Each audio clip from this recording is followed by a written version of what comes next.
What's going on, Miss Rita? Hey, Jerry, how are you? We'll talk to you in a while. Good to see you. Oh, not too much. Just making my way through. Trying to get rid of the restaurant. It'll never work. Yeah, Don, he's still around. He's still around. This side. Yeah. How are you? Good.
It continues, although you have these issues at home, but you still have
You were everywhere. Yeah. you guys taught me well. This is Vicente. Você é son. Right on. Oh. Yeah, I got your dad over there already. I should be, right?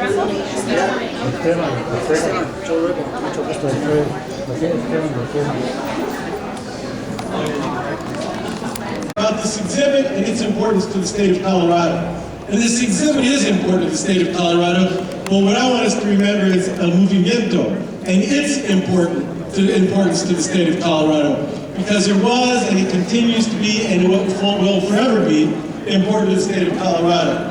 And we know that. Those of us who are of my generation, many of you are of my generation, know why this is important. It is a time, it is an era, it is a movement that you all lived through and were a part of. Well, we need to make sure that our young people understand why it's important. So all those young people who are out there now, who are in school now, and who are marching in the streets now, talking about police and citizen conflicts, talking about brown lives matter and black lives matter, talking about the issues of achievement gaps and degree attainment gaps in our education system, and talking about income and wealth and equality gaps that still stubbornly persist today. That's why Movimento was and is relevant and will be relevant going forward. That's why this exhibit is so important. It's again, not just because the movement is still alive, if in a different form, and not just because we still have people marching in the streets demanding justice, but also because it comes at a time when many of us, frankly, are getting a little bit older, and we're seeing some of our past leaders pass on. We need to remember them and think about them, and remember that El Movimiento is not just something for the history books, but it's something that should guide the way we look at the world today. So look at us now. I look around, some of you I've known for many, many, many years. So some of us, we're older, we have less hair, maybe we're a little rounder in parts, a little wrinklier in parts, but we still have, I hope, a passion for justice and equality that was forged in those years. And that passion hasn't disappeared, has it? Now we're older, I recognize that a lot of our passions are still there, although it's sometimes harder to exercise them as often as we would like. But we still have those passions, and we want to pass them on, and we want to make sure that we're creating the kind of leaders that will shape our state in the future. And I want to mention just a couple of those leaders because they were so important, and they are still so important. Now, many of you remember Rudolfo Corky Gonzalez. Many of you in this room knew him as a friend, as a colleague, as a family member. I'm not one of those individuals who was privileged to know him personally.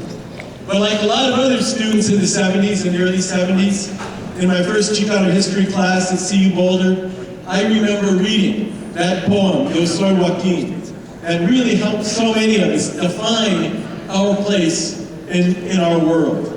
And there were many others. People like Jose Angel Gutierrez, Cesar Chavez, people who were leaders who really inspired many of us, but struck fear in the hearts of others. People now who we look back on, well, these are people who we're naming libraries after. And I hope all of you will be there for the grand opening of the Corky Gonzalez Library here in Denver. I hope all of you, yes, give a round of applause for that. I hope all of you saw the movie chronicling the life of Cesar Chavez. Because again, he was a hero to all of us, but to too many Americans, they didn't know him, they didn't see him the way we did. They viewed him and Corky Gonzalez and others the way they at times viewed Dr. King or Malcolm X, as radical activists. And they were that, but they were activists for social justice and ultimately activists for peace. Now, just a week ago, I read an obituary in the New York Times of someone who had been a hero of mine back then. Many of you may have heard of him. He's not a Colorado. He's a New Mexican, Reyes Lopez Tijerina. Yes, right on. The history of the land rights movement. And he's passed on, like Corky's passed on, like so many others. And so again, we need to do everything we can to keep not just the memories of those individuals alive, but the values that they fought for alive.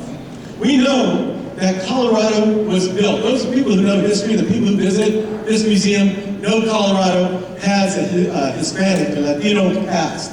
And we were an important part of building Colorado, but not just in the 1700s, in the 1800s, but in the 1960s and 70s and 80s. And of course, we're going to be a part of Colorado's future. We are going to be Colorado's future. We know that in our K-12 system, the only growing demographic, the workforce of the future, the leaders of the future are our Hispanic Latino young people. So we need to prepare them for that future by teaching them about our past. That's why when I was president of CSU Pueblo, I was very proud that we started a Chicano Movement Archives collection. Because there were so many people in Pueblo. Hey, all my Pueblo friends, give a shout out. Many people don't know how many Chicano leaders, how many leaders of the Movimento came from Pueblo. People think of the Chicano movement as an LA thing or a Texas thing. It was a Pueblo thing. Pueblo was designated as the capital city of Aztlán when we used to talk about the importance of Aztlán in our history. So in that Chicano movement history archives collection, we have the materials that were saved all those decades from people, some of whom are here today. Jose Esteban Ortega, Juan Federico Freddy Freak Trujillo. And when I saw Freddy today, first thing he said to me was, I know I look old, but I've still got at least one building takeover left in his body. We've got Louis Garcia, we've got Dave Marquez, and others. And we want that archive and this exhibit to provide eyewitness accounts of the struggles of Mexican and Latino people in the 60s and 70s, where those struggles took place in Boulder, Colorado, or the Salt Creek neighborhood in Puebla. So this exhibit, and it's a companion, it's an add-on to a 1968 exhibit, was co-created with advisors from all around the state, working side by side with museum staff. And it explains the continuing and overarching significance of the Chicano movement and its legacy in Colorado.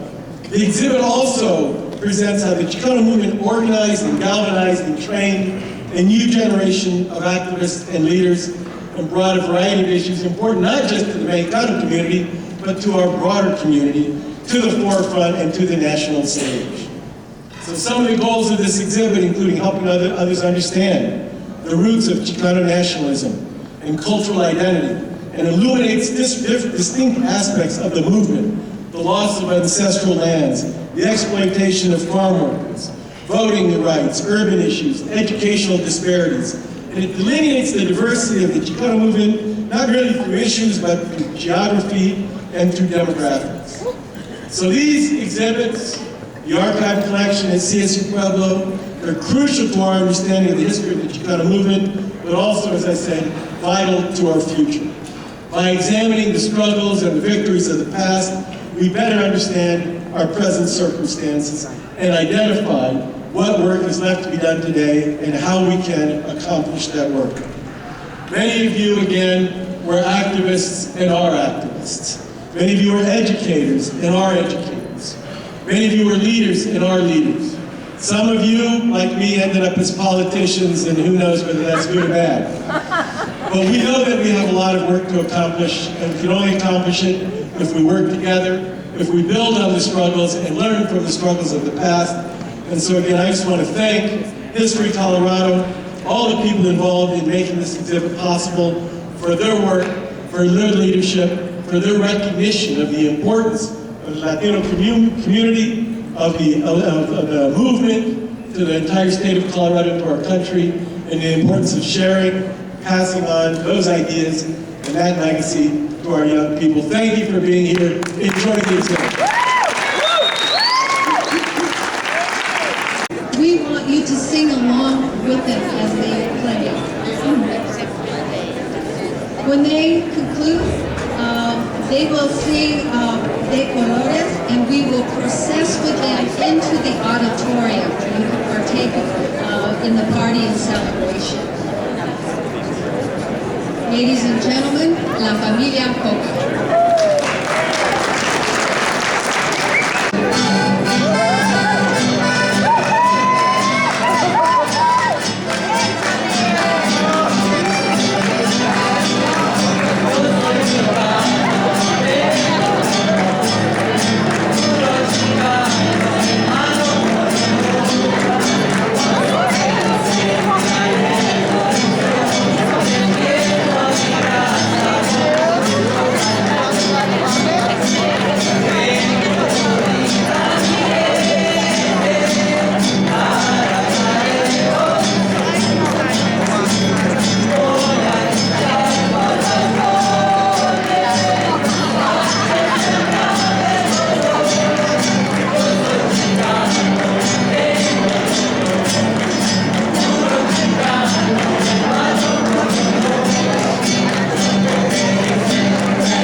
de la evolución.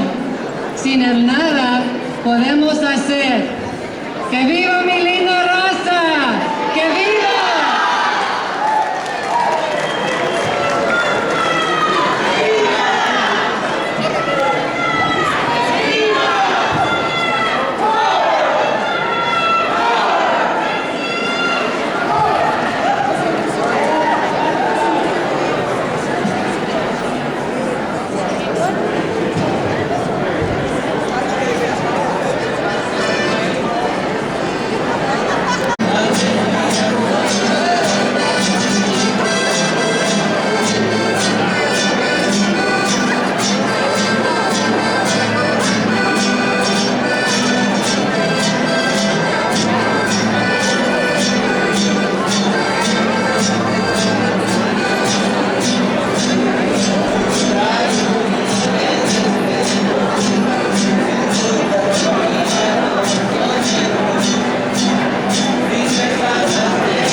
All right, ladies and gentlemen, for you to join us here at the auditorium, we're going to follow this in a little procession in a song called De Colores.